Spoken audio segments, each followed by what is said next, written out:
श्रीगुरुभ्यो नमः। हरि ओम। श्रीमहागणाधिपतये नमः। श्रीमहासरस्वत्यै नमः। श्रीगुरुभ्यो नमः। हरि ओम। वंदे शंभुमापतिं सुरगुरुं वंदे जगत्कारणम् वंदे पन्नगभूषणं मृगधरं वंदे पशूनां पतिम् वंदे सूर्यशशाङ्कवक्ष्निनयनं वंदे मुकुन्दप्रियम् वंदे भक्तजनाश्रयं च वरदम् वंदे शिवं शङ्करम् तल्ली निंडुदलंचि पुस्तुकमुचे तन्बूनिजिन् నీవు నా యుల్లంబందున నిల్చి జృంభణముగా నుక్తుల్ సుశబ్దంబులో శోభిల్లన్ బల్కుము నాదువాక్కునను సంప్రీతిన్ జగన్మోహిని పుల్లాబ్జాక్షి సరస్వతి భగవతి భారతి నిక్షేషజాడ్యాపహ.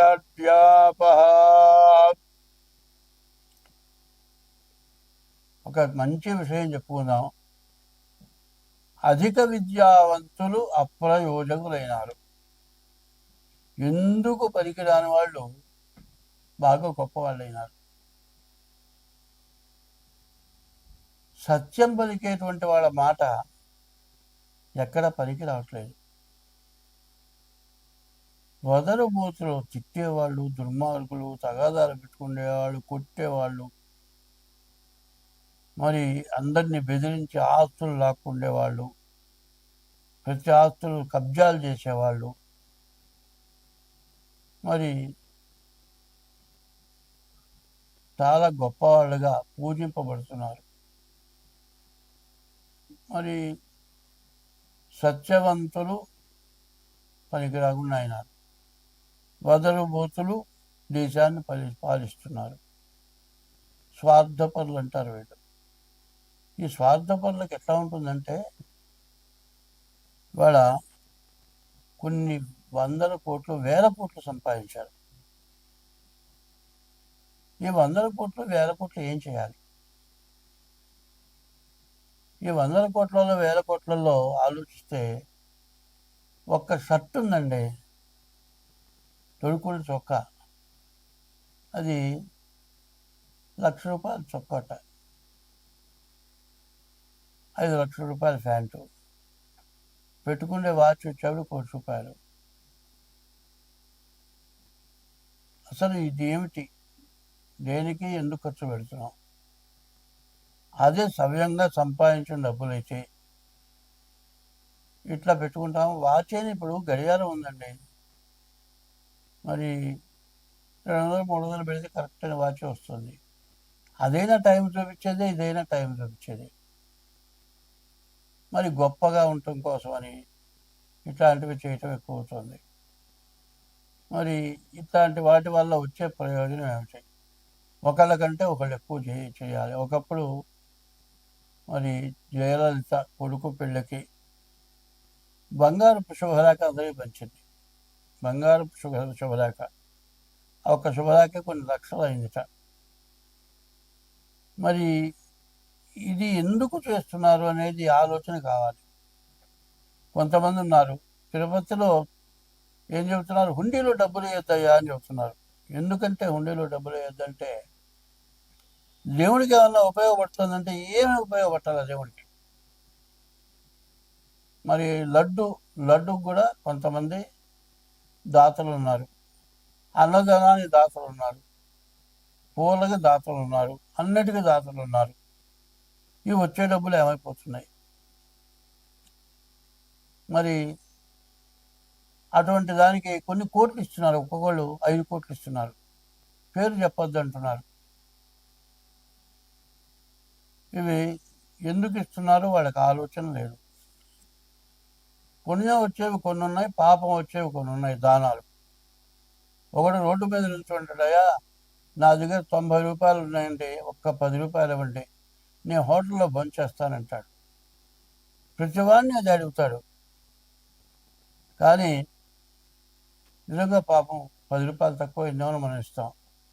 ఇట్లా ప్రతి వాళ్ళని 10 రూపాయలు అడుగుతాడు. పోగు చేసుకుంటాడు, ఇంటికి వెళ్తాడు. ఈ లోపల బ్రాందీ షాపు పోతాడు, ఫుల్గా తాగుతాడు, ఇంటికి వెళ్తాడు, పిల్లల్ని సాగుకొడతాడు, పూలు తీయకుండా పడిపోతాడు. దానం ఏమో అట్లాంటి వాళ్ళు చేస్తే దానం అట్లా అవుతుంది. మరి ఉండకూడని చోట దానం చేస్తే, దేవాలయాలకు దానం చేస్తే ఇట్లా పోతుంది. పోనీ తల్లిదండ్రులకు ఏమైనా అన్నం పెడుతున్నారా? పెట్టట్లేదు. తల్లిదండ్రులు ఇంట్లో ఉండటానికి భార్యాభర్తలు ఇష్టపడలేదు. తల్లిదండ్రులనేమో బజారుపాలు చేస్తున్నారు.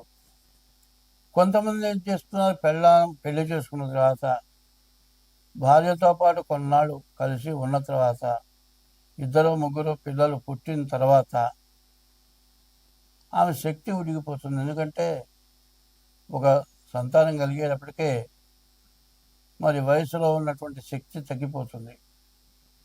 ఆమె వర్చస్సు తగ్గుతుంది, కళ తగ్గుతుంది. ఈమె బాగాలేదు, ఇంకో దానితో పోతాడు. ఈ పిల్లాన్ని వదిలిపెడతాడు, ఈ పిల్లలను వదిలిపెడతాడు. వాడు పోతాడు, ఇంకో దాంతో తిరుగుతాడు. చివరిలో దాన్ని పెళ్లి చేసుకుంటాడు. ఇక పిల్ల మొహం చోటు, పిల్లల మొహం చోటు, తల్లిదండ్రుల మొహం చూడడు. చివరికి ఈ పిల్ల తల్లిదండ్రులు ఏం చేస్తారు, చూస్తారు. వీడి పిల్లల్ని వీడి తల్లిదండ్రులకు ఒప్పచెప్పేసి ఈ పిల్లల్ని తీసుకెళ్ళి వేరే పెళ్లి చేస్తారు. ఈ ముసలాళ్ళు కొన్నాళ్ళ పాటు చూస్తారు, వీళ్ళు పోతారు. వీళ్ళ వయసుడికి వీళ్ళు పోతారు. ఈ పిల్లలు అనాథ శరణాలయానికి వెళ్ళిపోతారు. కొంతమంది ముసలివాళ్ళు వృద్ధాశ్రమాలకి అనాథ శరణాలయానికి వస్తున్నారు. మరి ఈ పనులు ఎందుకు చేస్తున్నారు? తర్వాత చేసుకున్న భార్య మధ్యలో వదిలేసావు, కొత్త దాంతో పోయినావు. నీ సంపాదన చూస్తుంది, నీ సంపాదన కోసం వచ్చింది అది. ఎందుకంటే నీ దగ్గర డబ్బులు మొత్తం ఉంచుకుంటుంది. ఇక నీ దగ్గర ఏమీ లేదన్నప్పుడు నిన్ను వదిలేసి ఇంకోటితో వెళ్ళిపోతుంది. ఇటు వెళ్ళం బాయ, అటు ఉంచుకున్నది బాయ. కన్న తల్లిదండ్రులు లేకుండా పోయాయి, మరి కన్న పిల్లలు సంబంధం లేకుండా పోయాయి. చివరికి వాడి జీవితం అవుతుంది, వృధా అయిపోతుంది. మానవుడి జీవితానికి ఏది కావాలి అని తెలియట్లేదు.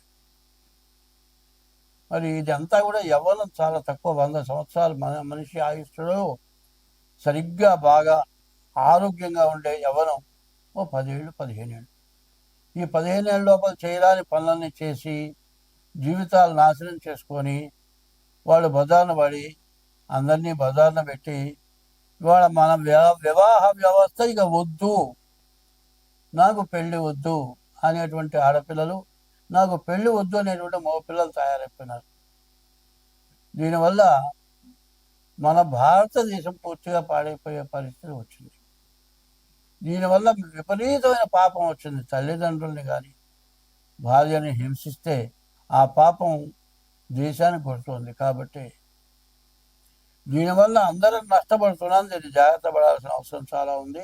స్వస్తి. 2026 సంవత్సరం 11వ రాశి కుంభరాశి.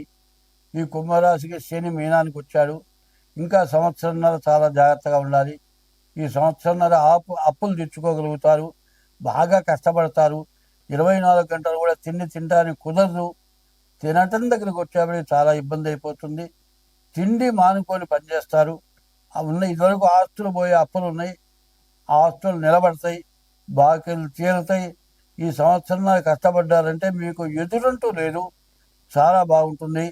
ఈ రాశి వాళ్ళకి మరి శని ధనాధిపతి, శని ధనాన్ని రక్షిస్తాడు. మీరు సంపాదించే సంపాదన బాకీలకే పోతాయి, బాకీలు తీరిపోతాయి, ఆస్తులు మిగులుతాయి. వివాహం కాని వాళ్ళకి వివాహం అవుతుంది. సంతానం వెంటనే సంవత్సరం లేకుండా సంతానం కలుగుతారు. ఈ రాశి వాళ్ళు చదువుకునే వాళ్ళకి విద్య బాగా వస్తుంది, అదే కాదు ఉద్యోగం వస్తుంది, మీ కోరిక తీరుతుంది. విదేశాలకు వెళ్తారు, విదేశాల్లో కూడా మంచి సంపాదన సంపాదిస్తారు. భార్య మీకు పూర్తిగా అనుకూలవత అవుతుంది. మరి శని బాగా ఉపయోగపడేవాడు కాబట్టి వాహనాలు కొనుక్కుంటానికి బాగా అవకాశం ఉంది. మీకు దాదాపు చెప్పాలంటే 100కి 80 వంతులు బాగుంది. 20 వంతులు ఏంటంటే రాహువు, కుజుడు, బుధుడు, కేతువు. ఈ 4 గ్రహాలు బాగాలేవు. ఉన్న వాటిల్లో 3 పాపగ్రహాలు. 3 పాపగ్రహాల్లో ఒక్క గ్రహం చాలు మనల్ని పనికి రాకుండా చేయటానికి. కాబట్టి ఏలినాటి శని చివరి భాగం సంవత్సరంన్నర, 6 సంవత్సరాలు కష్టపడ్డారు. ఈ సంవత్సరంన్నర కనుక జాగ్రత్త పడితే మీరు బయటపడతారు. మీరు తప్పనిసరిగా శివాలయానికి వెళ్ళండి. మారేడు జలాలతో శివుణ్ణి పూజించండి. ప్రతి శనివారం శనికి అభిషేకం చేయించుకోండి. బియ్యపు రవ్వ, పంచదార కలిపి చీమలకు వేయండి. తర్వాత డేట్ ఆఫ్ బర్త్ ద్వారా జాతకం చూపించుకోండి. మీకు అన్ని విధాలా బాగుంటుంది. స్వస్తి.